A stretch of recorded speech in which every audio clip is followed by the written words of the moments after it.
Hello everyone, সবাই কেমন আছো? আশা করছি সবাই ভালো আছো। আমি খুব ভালো আছি। আমি আজকে একটা গুরুত্বপূর্ণ বিষয় নিয়ে এখানে আলোচনা করতে চলেছি। বিষয়টা হলো, আমাদের আসানসোলের যত ছেলে মেয়ে আছো, মানে যারা যুবসাথীর টাকা এখনো পাওনি, তারা যারা ভাবছো যে এখন আমরা যুবসাথীর টাকা পাইনি, তো আমরা ডিএম অফিসে গিয়ে বা ডিএম অফিসে গিয়ে বা কোথাও গিয়ে পরে একটা ফর্ম ফিল আপ করবো, জমা দিয়ে দেবো, তারপরে নাকি টাকা ঢুকছে। তো এই সিদ্ধান্তটা যারা যারা নিয়েছো তাদের ক্ষেত্রে আমি বলতে চাই, তোমরা ভালো করে আগে জেনে নেবে যে কোথায় দিতে হবে, তারপর বাড়ি থেকে বেরোবে। মানে হয়তো একজন বলে দিল যে ডিএম অফিসে যা, ওইখানে গিয়ে করে নে, হয়ে যাবে, ওইখানে পেজ রিফর্ম এই ওই হানতেন, তাদের কোনো কোথায় কানে দিও না। তুমি পুরো ডিটেলসে যে ভালো মতো জানে তার কাছে শুনবে, তারপর যাবে। আমি আজকে আমার একটা দরকারিতে ডিএম অফিসে গেছিলাম, আর আমার একটা বান্ধবী যার যুবসাথী এখনো ঢুকেনি, সে বান্ধবীটা আমার সাথে ছিল। তো তার সাথে আমি গেলাম, ঠিক আছে, আমারও কাজ ছিল, তারও ছিল, তো বললাম চল তাহলে একসাথে যাই। একসাথে যাওয়ার পর ওইখানে গেলাম, যে পরে ডিএম অফিস, মানে আমাদেরকে বলা হয়েছিল, যে বলেছিল তার নামটা এখানে নিতে চাই না, তাকে বদনাম করতে চাই না।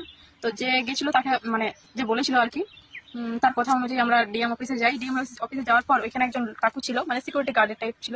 ভেতরে ঢোকার পর সে আমাদেরকে বলে যে কি কারণে এসেছে। আমরা বললাম যে আমাদের যুবসাথীর প্রবলেম আছে, যুবসাথীর টাকা এখনো ঢোকেনি। মানে আমার প্রবলেমটা আলাদা ছিল, তো ওর প্রবলেমটা বলছি আমি। তো যুবসাথীর টাকা এখনো ঢোকেনি, তো তাই আমাদেরকে বলা হয়েছিল যে ডিএম অফিসে গিয়ে পরে একটা ফর্ম পাওয়া যাবে, সেই ফর্মটা ফিল আপ করে যেন আমরা জমা দিয়ে চলে যাই, ঠিক আছে। উনি বললেন এখানে সেরকম কোনো, মানে যুবসাথীর কোনো কিছু অ্যাপ্লাই হয় না। নতুন ডিএম অফিস যেটা আসানসোলে, সেখানে উনি বললেন এখানে কোনো রকম কোনো ডিএম, মানে ফর্ম ফিল আপ হয় না এই ধরনের। বললো তোমরা যুব কি, হ্যাঁ যুব আবাসে যেতে বললো, ভগৎ সিং মোড় যেটা পুলিশ লাইন আছে সেটাতে। তো যাই হোক, আমরা সেখান থেকে চলে যেতে বললো যে পুরোনো ডিএম অফিসে যাও, সেখানে গিয়ে কথা বলে দেখো কি বলছে। আমরা বললাম ঠিক আছে। নিয়ে পুরোনো ডিএম অফিস যেটা মানে এইচএলজি মোড় থেকে সেন্ট্রাল রোডে যেটা আছে সেটাতে গেলাম। সেটাতে যাওয়ার পর ওইখানে গেলাম, নিয়ে আমরা বললাম, গার্ড ছিল মানে পুলিশ ছিল, তো ওনাদেরকে আমরা বললাম যে আমাদের শুধু ভেতরে কথা বলার আছে, আমরা জাস্ট কথা বলবো, কথা বলার পরে বেরিয়ে যাবো। মানে ওইখানে ভোটার কার্ড নিয়ে কিছু চলছিল, যাই হোক। তো ওনারা বললেন ঠিক আছে, তারাও 2 মিনিট দাঁড়ালাম। 2 মিনিট তারপর আমরা যখন ঢুকতে যাচ্ছি তখন বলছে যে লাইনে দাঁড়াবো। আমরা বললাম যে একটা কথা বলার জন্য লাইনে দাঁড়াতে হবে। ওনারা বললেন হ্যাঁ, সবাইকে লাইনে দাঁড়াতে হবে। যাই হোক, এতজন ভোটারের লোক ছিল, মানে ভোট দেওয়ার জন্য না, ওদের ভোটার কার্ডে কিছু প্রবলেম ছিল, এসআইয়ের প্রবলেম বা যাই হোক কিছু ছিল, তাদের সাথে আমরা লাইনে দিলাম, মানে লাইন দাঁড়ালাম। লাইন দাঁড়ানোর পর মোটামুটি 1 ঘন্টা, আমরা 11টার সময় দাঁড়িয়েছিলাম, 12টার সময় লাইন পেলাম। 12টার সময় লাইন পাওয়ার পর ভেতরে যখন ঢুকলাম, একজন ভেতরে একটা দাদা ছিল, তাকে জিজ্ঞাসা করলাম, মানে যারা ওই ভোটার কার্ডগুলো সব ঠিকঠাক করছিল, দাদাকে জিজ্ঞেস করলাম যে আমাদের এরকম প্রবলেম, যুবসাথী টাকা ঢুকেনি, আমরা কি করবো। উনি বললেন আমাদের এখানে তো যুবসাথী নিয়ে কিছু হয় না। আমরা বললাম যুবসাথী হয় না, তাহলে আমাদেরকে কেন লাইনে দাঁড়াতে বললো? বলে আমি জানি না, তবে এখানে আমাদের যুবসাথী কিছু হয় না। আমি বললাম আচ্ছা।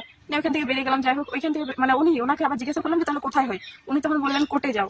কোর্টে কি একটা অফিস বলো, বিএলআর অফিস, না বিএলআর না, সরি, কোর্টে কি বললো, কিছু একটা অফিসের নাম বলে, যাই হোক এই মুহূর্তে আমার মনে পড়ছে না, সরি সরি, এই নামটা আমার মাথায় থাকে না। যাই হোক, তো ওনারা বললো কোর্টে যাও, কোর্টে গিয়ে কথা বলো। কোর্টে গেলাম, কোর্টে যাওয়ার পর ভেতরে ঢুকলাম, ট্রেজারি 2-তে গেলাম।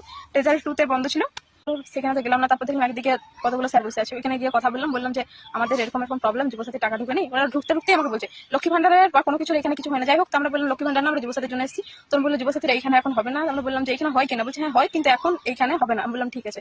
আমরা বললাম কোথায় হয় তাহলে? তখন উনি বললেন যুব আবাসে হয়, বললো ভগৎ সিং মোড় যেটা আছে। তারপর বললো আচ্ছা। আমরা বললাম যে কবে তাহলে যেতে হবে কিছু, এখন বলছে আমরা সেটা বলতে পারছি না, তবে আমরা আশা করছি ইলেকশনের পরেই হবে। যাই হোক, আমরা চলে এলাম ওনাদের কথা মতো। ওনারা বললেন যে যুব আবাস যেটা ভগৎ সিং মোড়ে সেখানেই হচ্ছে।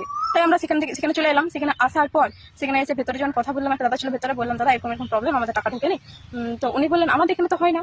আমরা বললাম তাহলে ওইখান থেকে আমাদের পাঠালো। বলছে ওইখান থেকে এরকমই করছে, কোর্ট থেকে বলে দিচ্ছে যে যুব আবাসে চলে যাও, এখানে হচ্ছে, কিন্তু যুব আবাসে এই ধরনের কিছু হয় না। ততদিন এই কথা বেরোচ্ছে না, কলার শুকিয়ে দিচ্ছে, এই মাত্র এলাম আমি। তো যাই হোক, ওনারা বললেন যে আমাদের এখানে কই যুব আবাসে তো এরকম কিছু হয়নি, আমরা এখানে হয়নি, কিন্তু আমরা বলে দিতে পারি কোথায় হচ্ছে। আমরা বললাম ঠিক আছে, বলে দাও তাহলে কোথায় হচ্ছে। ওনারা বললেন কর্পোরেশন অফিস, মানে Asansol corporation office. Asansol corporation অফিসে গেলাম। ওইখানে অফিসে যাওয়ার পর আমরা বললাম যে এরকম এরকম প্রবলেম। ওনারা বললেন আজকে শনিবার, আজকে সব বন্ধ আছে। আমরা বললাম যুবসাথীর জন্য এসেছি। ওনারা বললো যুবসাথী এখন হবে না, ইলেকশনের পর হবে আশা করছি। মানে বুঝতে পারছো কত জায়গায় ঘুরলাম। মানে ফার্স্ট আমরা বাড়ি থেকে ভগৎ সিং মোড় থেকে ডিএম অফিস, মানে নতুন ডিএম অফিসে যাওয়ার পর আবার পুরোনো ডিএম অফিস থেকে আবার কোর্ট থেকে আবার যুব আবাস থেকে আবার আসানসোল কর্পোরেশন। মানে ওই জন্যই বলছি, যদি কিছু প্রবলেম থাকে, যুবসাথী টাকা ঢুকেনি, তো ওই টাকাটার জন্য জিমোর থেকে যেও না, মানে ভালো ডিটেলস আগে জেনে নিও, তারপরে যাও, ঠিক আছে? নাহলে হ্যারাসমেন্ট ছাড়া কিছুই হবে না। আর আমি এখন বলবো এখন কেউ যেও না, কারণ ভোটের জন্য কোনো কাজ হচ্ছে না, মানে ইলেকশন চলছে যতদিন থেকে, এখন 4 তারিখ অবধি। 4 তারিখের পরে যাও, তারপর আশা করছি হয়ে যেতে পারে, ঠিক আছে? আমি তোমাদেরকে এটুকুই বলবো যে আগে পুরো ডিটেলসে জেনে নেবে, তারপর যাবে। আমাদের মতো বোকামো করো না।